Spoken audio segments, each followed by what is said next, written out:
하나님이 우리를 사랑하십니다. 하나님의 마음으로 오늘도 우리가 나와 하나님을 바라보고 하나님의 뜻을 깨닫고 놀라운 하나님의 사랑과 은혜 가운데 거하는 귀한 시간이 되길 바랍니다. 오늘 말씀은 고린도전서 10장의 말씀입니다. 먼저는 우리 조상들이 다 구름 아래에 있고 바다 가운데 지나갔다라고 이야기합니다. 바로 모세 때에 구름과 바다에서 세례를 받고라고 했습니다. 이 홍해를 지나가는 그 사건을 세례를 받았다는 것입니다. 세례의 의미가 어떤 의미가 있습니까?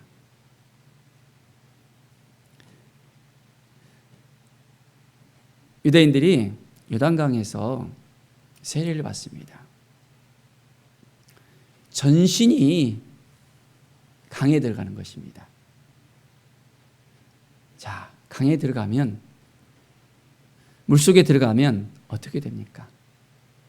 나오지 못했을 때는 바로 죽음을 의미합니다.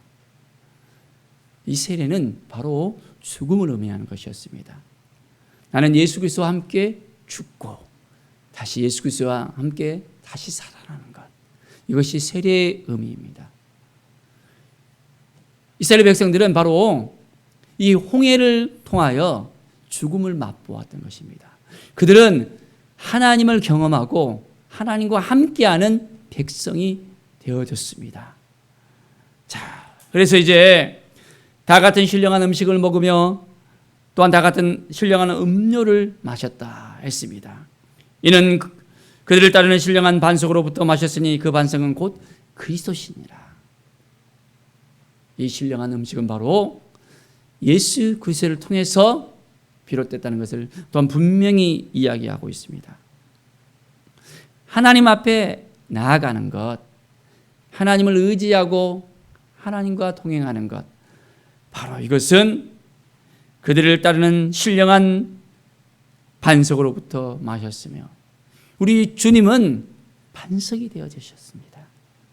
목마를 때, 힘들고 어려울 때 모든 것은 예수 그리스도를 통해서 다 우리는 해결이 되어질 수 있다는 이 사실을 알아야 됩니다.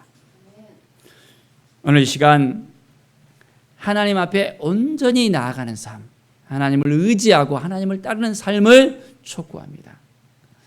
그런데 이스라엘 백성들은 어떻게 되었을까요?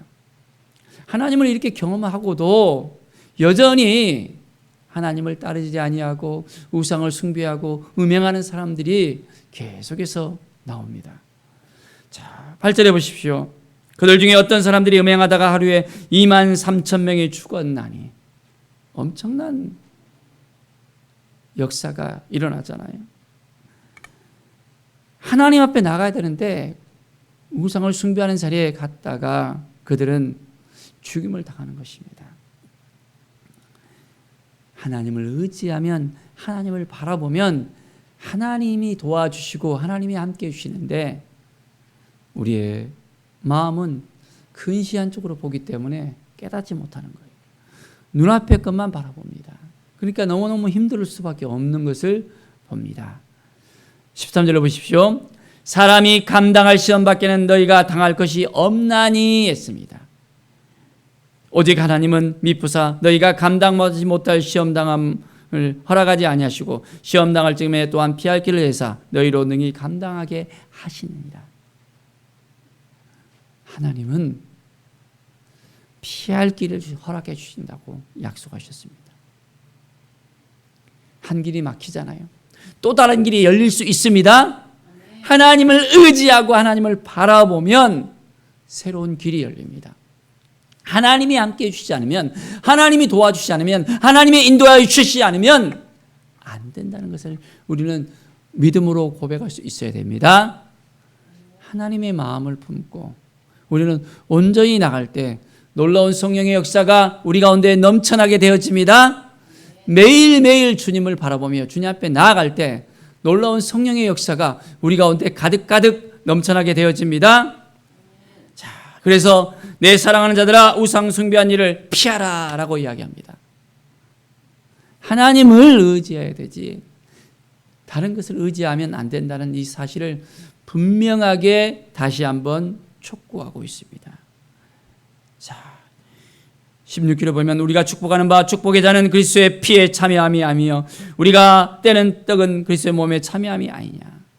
오직 예수 그리스도를 바라보며 이제 성찬에 참여하는 것도 이제는 온전히 예수 그리스도의 그 피, 그 몸을 우리가 기억하며 주님 앞에 나아가는 삶을 살아가는 것입니다. 자, 하나님을 온전히 의지하고 있습니까? 하나님만 바라보는 우리의 삶을 통해서 하나님께서 기뻐하십니다. 자, 23절을 보십시오. 모든 것이 가나 모든 것이 유익한 것이 아니요 모든 것이 가나 모든 것이 덕을 세운 것은 아니다 라고 말씀합니다. 이건 해도 될 것 같은데 그것이 아닐 수 있다는 거예요. 모든 것이 다 할 수 있지만은 그렇지 못할 때가 있고 그럴 때가 있다는 것을 말하고 있습니다. 25절을 보면 무릇 시장에서 파는 것은 양심을 위하여 묻지 말고 먹으라 라고 이야기합니다. 이제 불신자 중 누가 너희를 청할 때 너희가 가고자 하거든 너희 앞에 차려놓은 것은 무엇이든지 양심을 위하여 묻지 말고 먹으라. 이것이 시장에서 팔았는데 우상에게 바쳐진 음식인지 아닌지 그것을 이제 너희가 판단하지 말라고 합니다. 양심을 묻지 말고 이제는 온전히 그 사람을 생각하면서 이제는 온전하게 생각하라는 것입니다. 자, 그런데 누가 너희에게 이것이 재물이라 말하면 그 사람의 그 양심을 위해서 먹어서는 또 안 된다는 것입니다. 믿지 않는 자 앞과 또 믿는 자 앞. 우리가 이 먹는 것 자체에 있어서 이제 그 사람의 마음을 상하게 하고 실족하게 하는 일이 없도록 해야 된다는 것입니다. 쉽지 않겠죠? 하나님께서 우리에게 지혜를 주십니다. 그래서 때를 따라 깨닫게 하십니다. 우리가 온전히 하나님의 마음을 품고 나간다면 이 모든 것을 잘 감당할 수 있음을 믿습니다. 자, 31절을 볼까요? 그런즉 너희가 먹든지 마시든지 무엇을 하든지 다 하나님의 영광을 위하여 하라. 그렇습니다. 우리가 이 모든 걸 다 생각할 때 초점이 누구입니까? 사람입니까? 아니에요. 하나님입니다. 하나님이 사랑하는 그 영혼을 생각하면서 그 영혼들이 실족하지 않도록 해야 되는 거예요. 하나님의 마음을 품고 나가면 이 영혼을 살릴 수가 있습니다. 먹든지 마시든지 이제는 무엇을 하든지 하나님을 먼저 생각하고 하나님께 묻고 하나님의 영광을 위해서 하면 됩니다. 어려운 문제입니까? 내가 이것을 결정하려면 쉽지 않습니다. 하나님 어떻게 하면 좋겠습니까? 하나님 깨닫게 하시고 지혜를 주십시오. 하나님께 물어보세요. 하나님이 대답하실까요? 우리는 하나님께 그냥 맡기면 됩니다. 우리의 마음을 주장하시는 분이 우리 하나님이시거든요. 우리의 아버지시거든요. 우리 안에 거하시는 성령 하나님이심을 우리가 알아야 됩니다. 성령께서 우리의 마음을 새롭게 하시고 우리를 인도해 주시고 우리와 이건 어떻게 해야 될지를 깨닫게 하십니다. 내 성질대로 하면 안 되는 거예요. 내 마음대로 하면 안 되는 거예요. 내 주장대로 하면 안 되는 것입니다.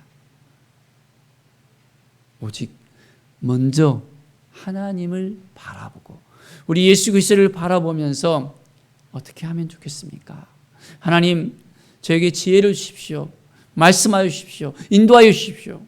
깨닫게 하여 주시옵소서. 하나님의 뜻이 무엇인지를 알게 해달라고 우리가 함께 기도할 때 놀라운 성령의 역사가, 회복의 역사가, 치유의 역사가 우리 가운데 넘쳐나게 되어집니다. 하나님이 도와주시면, 하나님이 함께해 주시면, 하나님이 인도해 주시면 우리가 깨닫게 되어집니다. 오직 여호와 하나님을 바라보며 주님 앞에 드려지는 우리의 삶, 하나님의 영광을 위해서 살아가는 오늘의 삶이 되어지길 간절히 축원드립니다. 기도하겠습니다. 하나님 아버지, 감사와 찬양을 드립니다. 하나님이 허락하시는 삶, 하나님이 도와주시는 삶, 하나님이 인도해 주시는 삶, 하나님이 역사해 주시는 삶, 우리는 먹든지 마시든지 다 하나님의 영광을 위해 살게 하여 주시옵소서. 하나님의 마음이 우리 가운데 있음을 고백합니다. 성령님께서 우리로 하여금 역사해 주시고 인도해 주실 것을 믿습니다. 오직 여호와 하나님을 바라보는 우리의 삶이 될 수 있도록 이끌어 주시옵소서. 감사와 찬양을 접드리며 예수 그리스도의 이름으로 기도드립니다. 아멘.